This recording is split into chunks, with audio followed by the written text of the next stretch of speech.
Աշոտ Գրիգորյանը մահացավ հասարակական անտարբերության պատճառով։ Նրա մահվան մեջ հասարակությունն է մեղավոր։ Օրեր առաջ այսպես են բողոքել գյումրեցի բժիշկները։ Գյումրու շտապօգնության կայանի բժշկի ողբերգական մահը առիթ դարձավ, որպեսզի բժիշկները սկսեն խոսել իրենց խնդիրներից եւ լրատվամիջոցները անդրադառնան դրանց։ Սովորաբար լինում է հակառակը, խոսում են հիվանդները։ Ինչու է այդպես եւ ինչու են մեր լրատվամիջոցները սովորաբար անդրադառնում բժիշկներին եւ առողջապահական ոլորտին միայն որևէ ողբերգական պատահարի կամ կոռուպցիոն որևէ սկանդալից հետո։ Փորձենք հասկանալ այսօր իմ հյուրերն են Լուսինե Բուդաղյանը, Առավոտ օրաթերթի լրագրող, սոցիալական ոլորտի պատասխանատու եւ Մովսես Արիստակեսյանը, ժողովրդի իշխանություն հասարակական քաղաքական նախաձեռնության համակարգող խորհրդի անդամ, որը նաեւ որպես փորձագետ հանդես է գալիս առողջապահության ոլորտի վերաբերյալ տարբեր ուսումնասիրություններում։ Պարոն Արիստակեսյան, մեզ չհաջողվեց այս հաղորդման համար գտնել որևէ գործող բժշկի, շեշտեմ գործող, որը որևէ հիվանդանոցում կամ պոլիկլինիկայում իր ամենօրյա աշխատանքն է անում, որը կցանկանար այստեղից այս աղավարում խոսել իր ամենօրյա խնդիրների մասին, իր սոցիալական այսօրվա վիճակի մասին։ Ինչ եք կարծում, ինչու նրանք խուսափում են դա անել։ Դուք բարձրացնում եք համակարգի ամենացավոտ անկետերից մեկը, երբ բժիշկը լինելով ամենաթանկարժեք ապրանքի կամ ծառայության մատուցողը հասարակության մեջ, յուրաքանչյուր մարդու համար ամենաթանկարժեք ապրանքի առողջության պահպանման ուղղությամբ մասնագետը, ինքը ոչ սոցիալապես է ապահովված, ինքը ոչ ունի սոցիալական երաշխիքներ, ինքը չի վարձատրում, ինքը օրենսդրական նաև պաշտպանվածություն չունի որոշակի առումով։ Այսինքն դա է խնդիրը, որ նրանք խուսափում են խոսել իրենց օրենսդրական անպաշտպանությունը։ Կա խնդիր, շատ կարևոր մի խնդիր, աշխատանքը չկորցնելու մտավախությունը։ Շատ ամենակարևոր խնդիրը։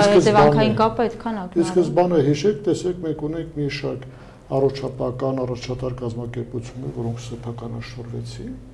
եւ սեփականություն դարձան գլխավոր տնօրենների միանձնյալ սեփականատերեր դառան։ Ախով են բժշկական անձնակազմը սպասում այդ սեփականաշնորհման գործընթացին, քանի որ իրենք նույնպես այդ առողջապահական կազմակերպությունների սեփականատերերն էին, մասն էին, բայց գործող տնօրենների ազդեցության, գործող տնօրենների ճնշման տակ նրանք ոչ միայն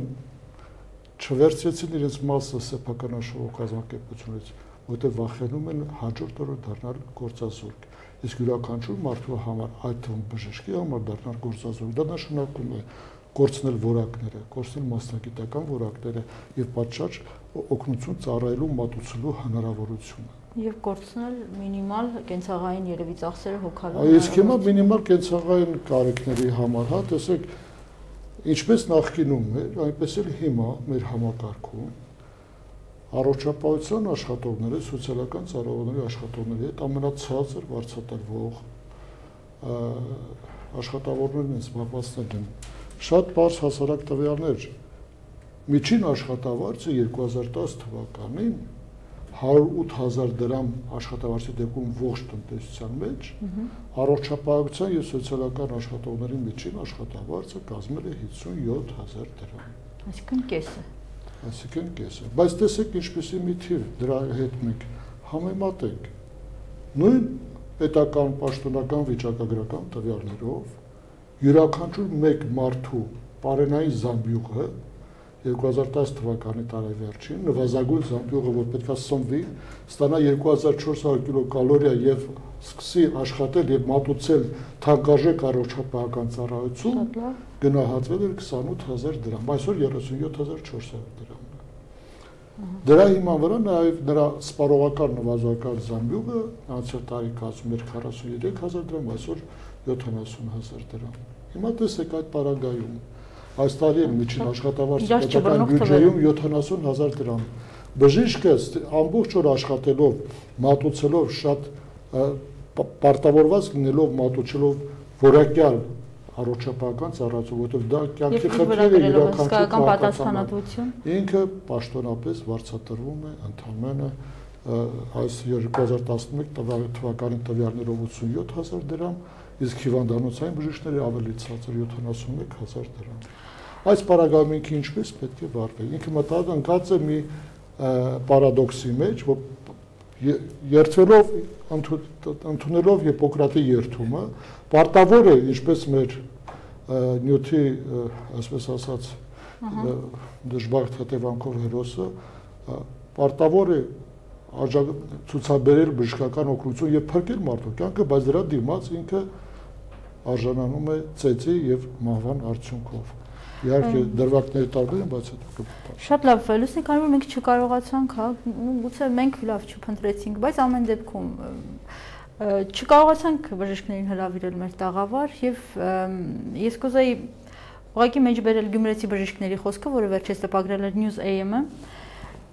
Իրենք այսպես են ասում, լրատվամիջոցներով բժիշկներին սպիտակ խալաթավոր ղասաբ են կոչում, դա ասում է հանրայինի մեկնաբանը, մեզ արժեզրկում են, ռեյտինգ ապահովելու համար իրենց սրտի ուզածնանում են եւ հետո հասարակությունը բժշկի ուսուցչի մեջ սկսում է իսկական թշնամու տեսնել։ Բժշկին սպիտակ սատանա են սարքել, կաշառք, հա կաշառք, իսկ ինչու պետությունը բուժօգնությունը վճարովի է սարքել, այդ մասին թող խոսեն, ինչու չեն խոսում։ Այսպես են բողոքել բուժաշխատողները, դուք երբևէ ձեր լրագրողական աշխատանքի ընթացքում այս տեսանկյունից փորձել եք անդրադառնալ խնդրին։ Բժշկի հայացքով։ Մեզ բազմաթիվ բժիշկներ են դիմել հրապարակումների համար, իրենց խնդիրները վերհանելու համար, այս կամ այն բուժ հիմնարկում եղած տնօրենի կողմից ճնշումներ, քաղաքացիների կողմից իրենց նկատմամբ ոտնձգություններ, սակայն որևէ մի բժիշկ մեր պրակտիկայում չի եղել, որը կցանկանար ներկայանալ իր անազգանով հանդես գալ, վերջապես թե լրատվամիջոցն է կրում պատասխանատվություն դատարանումի վերջը, եւ որևէ մեկը չի ցանկացել իր անունով հանդես գալ։ Այդ դեպքում շատ հիվանդները չեն խուսափում իրենց անունով, հիվանդները չեն խուսափում որպես կանոն, բայց բժիշկները շատ են խուսափում, հենց դա էլ մատնանշում են, որ աշխատանքը կորցնելու վախն է իրենց թույլ չի տալիս, որ գնան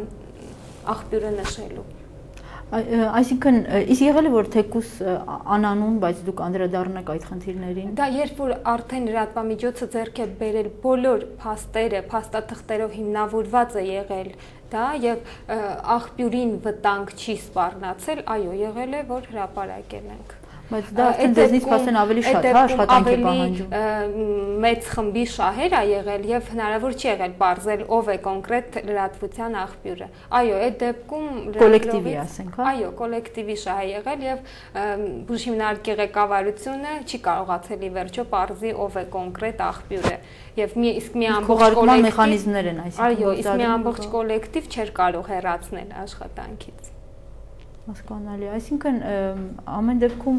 բժիշկները, բուժաշխատողները ունեն իրենց մեղքի, այսպես ասենք, հա, մեղքի բաժինը, որ իրենց խնդիրների մասին այդքան հաճախ չի խոսվում, հա։ Որոշ չափով այո, բայց որոշ չափով նաև չես կարող մեղադրել, որովհետև այսօր մարդը երեխա է պահում, երեխա է մեծացնում եւ հացի խնդիր է լուծում։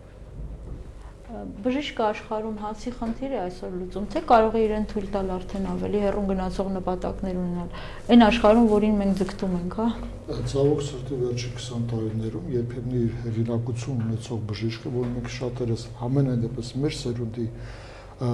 քաղաքացիները հիշում են, թե ինչպեսի հարգանք է տածում բժիշկեր կան, այս 20 տարիներին այդ նիշը իջեցվեց, հասցվեց շուկայական հարաբերությունների։ Եվ ցավոք այս ոլորտը այն ոլորտն է, որտեղ որ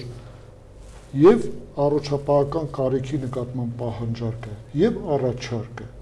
որոշում է հենց բժիշկը։ Իսկ բժիշկը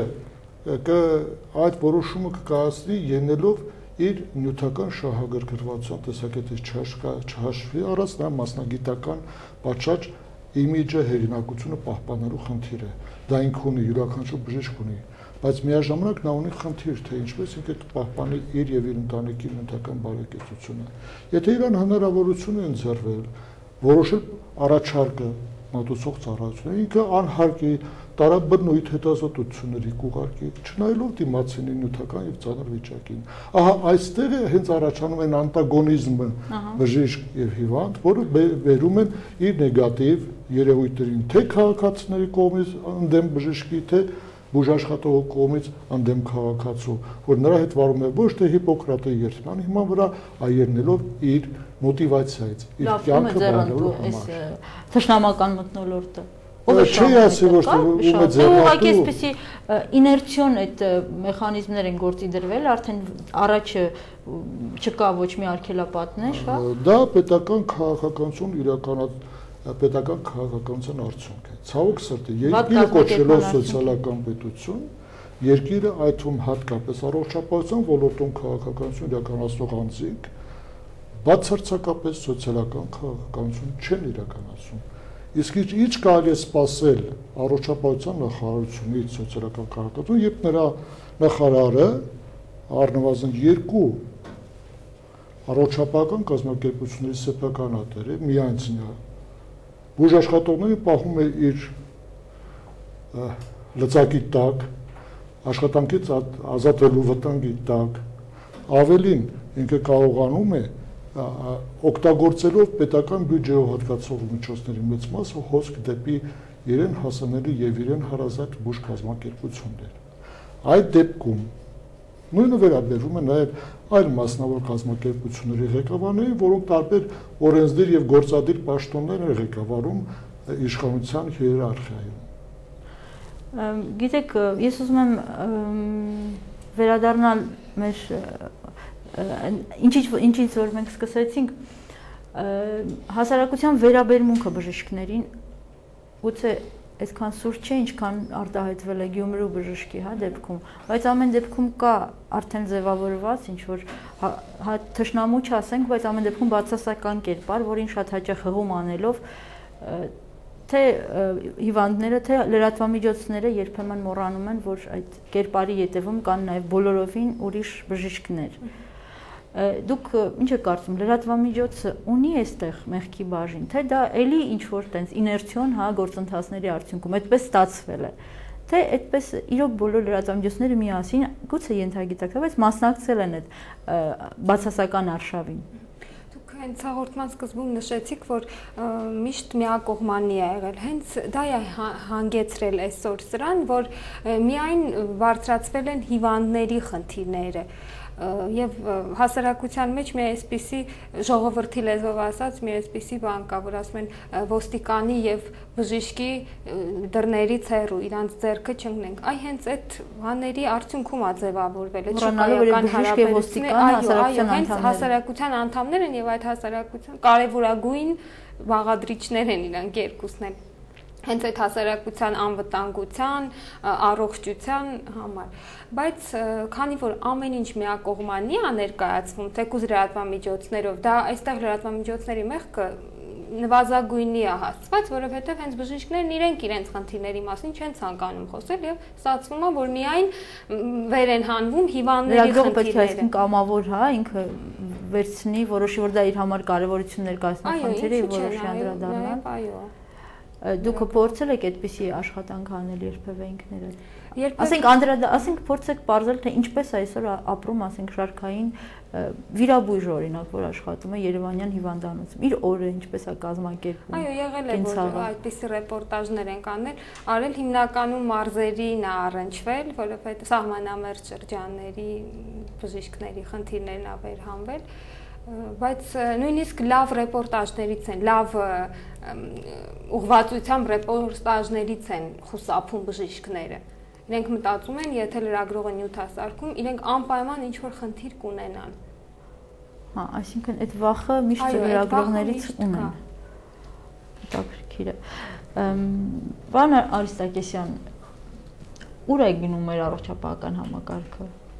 Կամ ինչ-որ իդեալ կա, հա, որին պիտի ձգտենք։ Ասեմ ձեզ, կարծես թե զուգադիպեց այսօրը, ուղի մի տարի առաջ Հայ ազգային կոնգրեսը ներկայացրեց առողջապահության քաղաքականության իր ծրագիրը, թե ինչ է ուղղված եւ ինչպես պետք է որոշենք համակարգը։ Եվ վերլուծության հիմքում մենք եկանք եզրակացության ի թիվս այլ թերությունների շատ ամենակարևոր սկզբունքային խնդիր, որ լուծված չէ եւ որին ուղղված է այդ ծրագիրը։ Հենց այդ սկզբունքային խնդիրը հասարակություն, առողջապահության համակարգ խաթարված հարաբերություններն են եւ դրանց վերականգնմանը, դրանց պատշաճ միջազգային չափանիշներին համահունչ վերականգնմանն է ուղարկված ծրագիրը։ հենց այդ ենթատեքստում շատ երևի բազմակայել, հա, եւ շատ բարդ ծրագիր է, թե կան ինչ-որ շատ պարզ մեխանիզմներ, որոնք մենք ոչ ոք չպետք է նոր հեծանիվ հայտնագործենք, հեծանիվը կա հայտնագործած։ Դուք տեղի գիտեք։ Ինչպես։ Եվ դուք գիտեք հեծանիվը։ Միջազգային փորձն է, որը կիրառելի է, որը անընդհատ լրամշակում է, անընդհատ կատարելագործում է։ Եվ որը հնարավոր է Հայաստանում իհարկե կարելի է, պետք է միայն քաղաքական կամք, ճիշտ քաղաքականություն իրականացող մարդիկ, որոնք որ ենթակա կլինեն միայն օրենքին։ Իսկ դրա համար պետք է որպեսզի բժիշկները նույնպես խոսեն իրենց խնդիրներից, թե դա արդեն ընթացքում կստեղծվի։ Դա ոչ միայն բժիշկների խնդիրն է, դա մեր հասարակության բոլոր անդամների խնդիրն է։ Ոչ ոք չի ուզում քննադատի, ոնց որ թե դարել է մի ազգային մենթալիտետային բան։ Չեն ուզում բողոքել արտահայտեն, բայց խոհանոցում անընդհատ բողոքում են։ Ցավալին դա է, խոհանոցում բողոքում են, բայց երբեք չեն գալի հանդես չեն գալի, չեն գտնում մի մարդ, որ կարողանա պայքարի իր իրավունքների համար։ Երևի այդ մի մարդը միշտ վախենում է միայնակ մնալ, հա, վերջում։ Ինքը միայնակ չի մնա, թող փորձի։ Թող փորձի, պետք է պայքարի։ Մարդ ծնված է նրա համար, որ իր իրավունքների համար իմանա իր իրավունքները եւ պայքարի դրա համար։ Իդեպ ունեք ձեր պրակտիկայում այդպիսի դեպքեր, փորձել է բարձրաձայն խոսել եւ դրա համար, ասենք, կամ գործազուրկ է դարձել կամ ինչ որ ենթարկվել է որոշակի պատժամիջոցների։ Չէ, գործազուրկ չի դարձել, ի վերջո միջամտեցինք, խնդրեցինք, որ նա խնդիրների առաջ չկանգնի, բայց նա ակամայից էր խոսել իր խնդիրներից, չմտածելով հետևանքների մասին։ Այո, պարզապես նա չէր պատկերացրել հետևանքները, այդ պատճառով խոսել էր։ Հետո խնդիրների առաջ էր կանգնել, այդպես տուժ տնօրենից Եվ այլն չեմ ուզում անվանական հրապարակել նորից։ Նույն պատճառներով։ Այո, նույն պատճառներով։ Բայց փաստորեն դա ավելի քան իրական է, հա, այսինքն այնպես չի որ մարդիկ հորինել են այդ վախը իրենց համար։ Մեր պրակտիկայում շատ է։ Իսկ մարզերում դուք ասացիք, որ գրել եք բժիշկների մասին, այնտեղի բժիշկների եւ Երևանի բժիշկների սոցիալական ստատուսի մեջ կա այդ չէ՞ այդպիսի ակնառու տարբերություն։ Այո, իհարկե կա, հիմնականում իրենք ստանում են նույն աշխատավարձը։ Մարզերում բնականաբար տարբերակված են, որովհետև այստեղ առողջապահական կազմակերպությունների տեխնոլոգիական հագեցվածությունը, մակարդակը ազդեցություն է ունենում մատուցող ծառայությունների գնի եւ աշխարհի։ Ես ուզում եմ, եթե դուք ավելացնելու բան ունեք, Գիտեք ինչ, ես ընդհանրապես որ մենք այսօր կենտրոնացրել ենք առողջապահության ոլորտի այս երևույթների համար, ես կոչ կանեի մեր քաղաքացիներին, որ յուրաքանչյուր ոք կյանքի յուրաքանչյուր ոլորտում տեր կանգնի իրավունքներին եւ բարձրաձայնի թերությունները եւ պայքարի այդ թերությունները վերացնելու համար։ Ինչու՞, եթե մենք համակերպվում ենք, ապա մենք բերում ենք այսպիսի վատթարագույն դեպքերի։ Հիշենք մենք գերմանացի մի փիլիսոփայի, որը նացիստական ճամբարում վերջապես երկար բանտարկված մնալուց հետո նույնպես զրկվեց կյանքից, ասաց, երբ կոմունիստներին էին ձեռք տալի, մենք ձեռք չենք առնում, երբ լեհերին էին ձեռք տալի, մենք ձեռք չենք առնում, երբ հրեաներին էին ձեռք տալի, մենք ձեռք չենք առնում, բայց երբ հարձակվում ես, ոչ ոք չկա որ ձայն հաներ։ Խնդրում եմ ձայն անեք, պաշտպանեք ձեր իրավունքները, պահանջեք իշխանություններից, պահանջեք քաղաքականություն իրականացնողներից իրենց պարտականությունների կատարում, պայքարեք, որ բոլոր վատ դրսևորումների դեմ։ Իսկ երբևէ կկազմակերպվեն մեզ մոտ մասնագիտական արհմիություններ, ասենք նույն բժիշկների։ Չեմ ասում, այդ կնիքը, գիտենք, որ կնիկ ունեն բազմաթիվ այդպիսի կազմակերպություններ, բայց կնիքի հետևում որ գործ լինի։ Ասեմ, ասոցիացիաներ կան, բայց արհմիություն ըստ էության երևի չկա։ Արհմիությունական շարժումը մեզ մոտ մահացած է, բոլորովին մայթուն է մշակական բուժ աշխատողների։ Արհմիական շարժում չկա, պետք է վերացնվի։ Դա է այն լծակը, որ կարող է պաշտպանել յուրաքանչյուր աշխատավորի շահերն ու իրավունքները։ Շատ լավ, ես ուզում եմ մեր հաղորդումը ավարտեմ մի բժշկի խոսքերով, որը միակն էր, որ անկեղծորեն ցանկանում էր մասնակցել մեր հաղորդմանը, բայց չկարողացա, որովհետև քաղաքում պարզապես չէր լինելու։ Ռուբեն Թեյմուրազյանը աշխատում է Դիլիջանում եւ միաժամանակ Հաղարծին գյուղում, քանի որ պետք է կարողանա իր ընտանիքը այդպիսով պահել։ Եվ տարիներ առաջ աշխատել է Երևան քաղաքի շտապօգնության կայանում, ինքը ուղղակի խոսեց այդ դեպքի մասին Գյումրու։ Զոհվածի հասակակիցն եմ, գուցե նույնիսկ ճանաչել եմ, չեմ մտաբերում, կատարվածը պատկերացնում եմ այնպես, կարծես ներկա եմ եղել։ Բժիշկը առանձնապես շտապօգնության ենթարկվում է բազմաթիվ ռիսկերի եւ բոլորովին չվաստակած նվաստացումների։ Ես ասացի զոհված եւ ոչ թե սպանված, որովհետեւ կան չստանալիս բժիշկը չգիտե թե ուր է գնում, ինչպիսի մարդկանց մոտ, ինչ դեպք է եւ գնում է ճակատամարտի գնացողի ստրեսով։ Տրադիցիոն ցածր աշխատավարձը, օրինակ 43000 դրամ այսօրվա պոլիկլինիկայի նեղ մասնագետներն են ստանում։ Ուղղակի իմպերատիվ հրաման է բժշկին դառնալ դրամաշորտ կամ մեծապատիվ մուրացկան։ Կաշառակեր բառը ինչ որ չի բռնում։ Նա մեջ բերել է Չերչիլի խոսքերը, չքավոր բժիշկը սարսափելի երևույթ է։ Եվ այսպես է եզրահանգել, որ այդտեղից ուղիղ ճանապարհ է դեպի բարոյական գահավիժում։ Պետք է շատ ուժեղ լինել մարդկայինը պահպանելու համար։